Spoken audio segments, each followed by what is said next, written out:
Bueno, en este video vamos a ver el efecto que tiene la curvatura de la Tierra en planimetría y altimetría.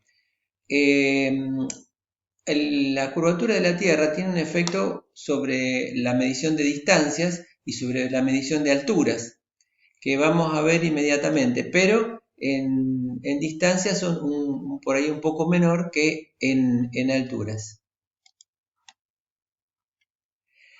Acá les puse encontré una página que la puse completa para que vean de dónde lo saqué, pero tiene un esquemita que me pareció interesante porque cuando nosotros medimos distancias, por ejemplo, en este esquema entre un punto A y un punto B se nos presentan varias alternativas o mejor dicho, es un problema complejo medir distancias y alturas porque nosotros podemos medir por la superficie, ¿no? Hasta el punto B, pero claro, esa superficie es mucho más larga que si midieran por una línea recta, directa.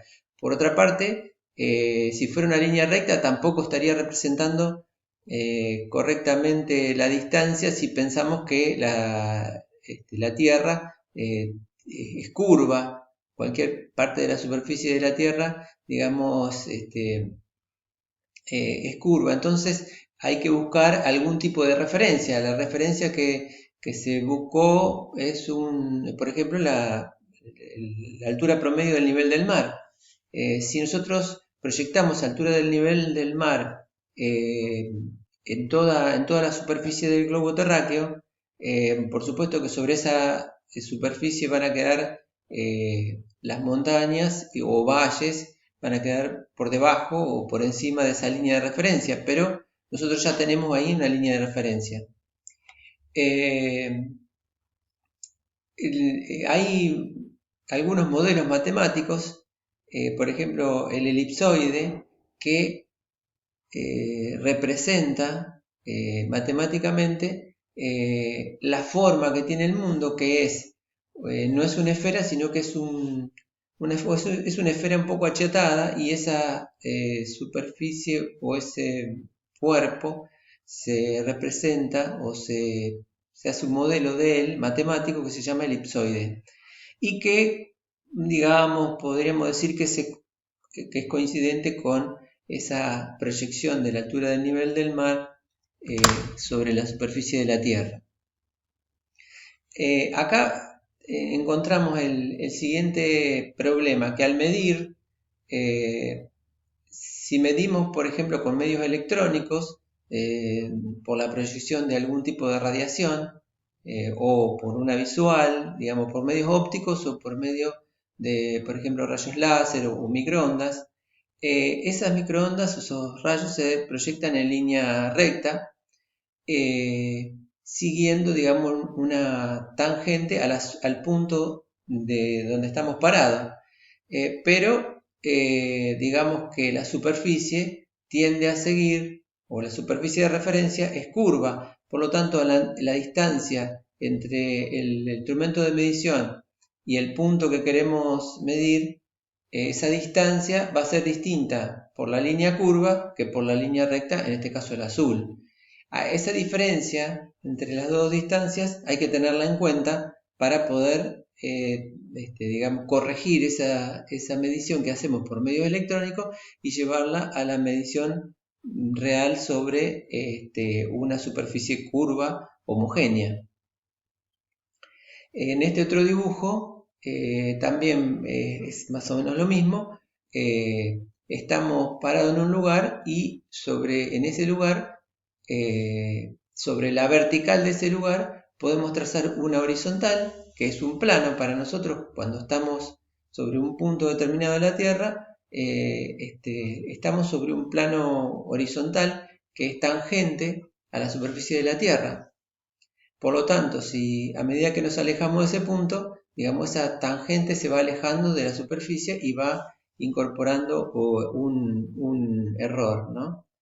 En este otro dibujo se representa con la letra epsilon esa línea curva que sería el modelo de elipsoide y con la línea G una línea que se llama geoide, que estaría representada por un campo gravitacional homogéneo, que va diciendo o va mostrando las distintas fuerzas del campo y gravitacional en distintos lugares.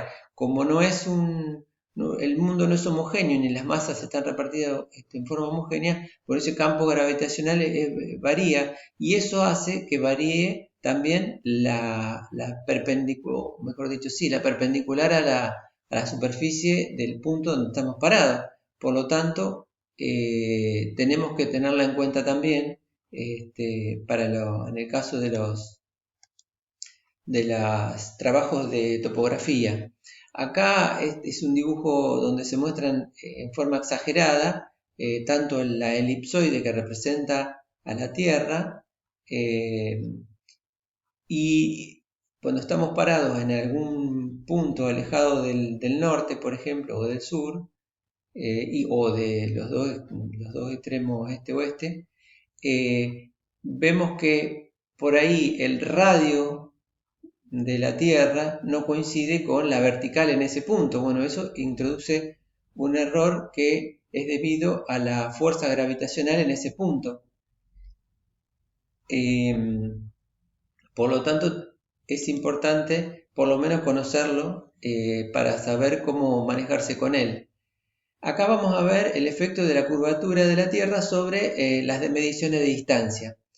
Bueno, al medir una distancia del punto A al punto B, la distancia real sería la marcada con S, pero como nosotros medimos con métodos ópticos, vamos a medir sobre una recta que es tangente a la Tierra y que se aleja de la Tierra o de la superficie o de esa superficie de referencia a medida que nos alejamos del punto A.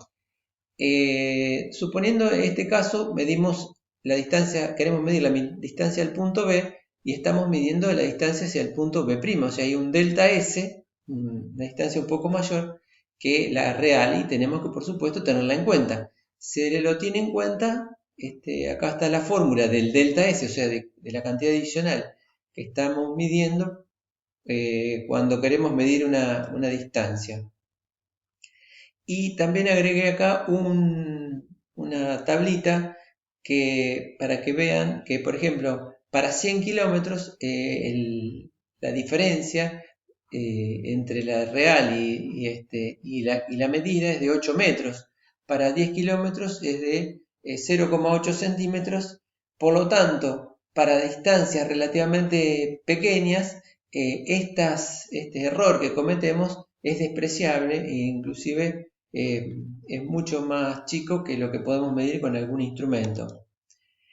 En el caso de mediciones de altura, el efecto de la curvatura de la Tierra es un poco más importante. En este caso no medimos la distancia, no interesa la distancia, sino lo que interesa es la diferencia de altura.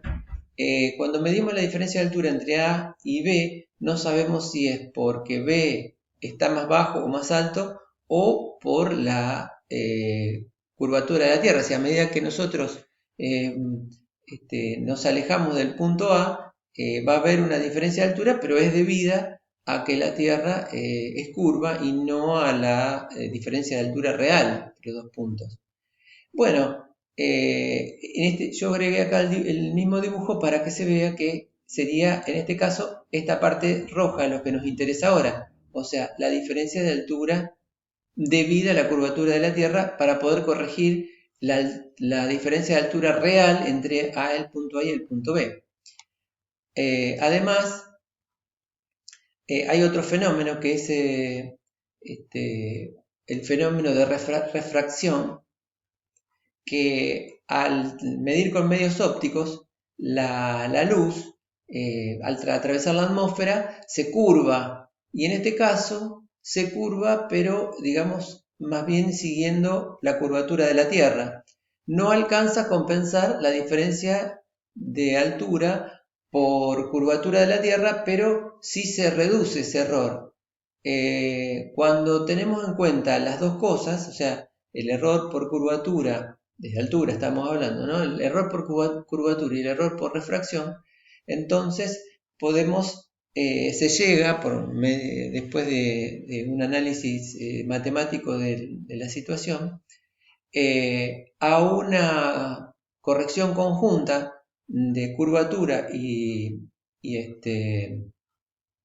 refracción, que da como resultado esta fórmula, ¿no? 0,07 en metros sobre kilómetros cuadrados por la distancia al cuadrado en kilómetros. Y para tener una idea de cuánto sería esto, entonces nosotros acá tenemos, por ejemplo, que para una distancia de 100 metros tenemos medio milímetro. El error sería medio milímetro combinando tanto la curvatura de la Tierra como la refracción. Para 200 metros y 400 metros, bueno, vamos a ver, para 400 metros tendríamos 1 centímetro, 10 milímetros. Y para 1000 metros, más o menos, estaríamos en 65 milímetros. Es decir, que para distancias más o menos no tan grandes ya se empieza a notar las diferencias o las correcciones que tenemos que hacer para esas alturas, esas diferencias de alturas.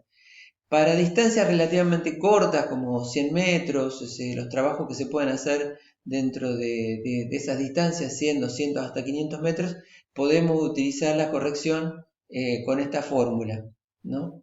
Que nos daría, en este caso, para 1 kilómetro, nos estaría dando más o menos cercano a 0,65 milímetros, es decir, más o menos este valor que tenemos acá.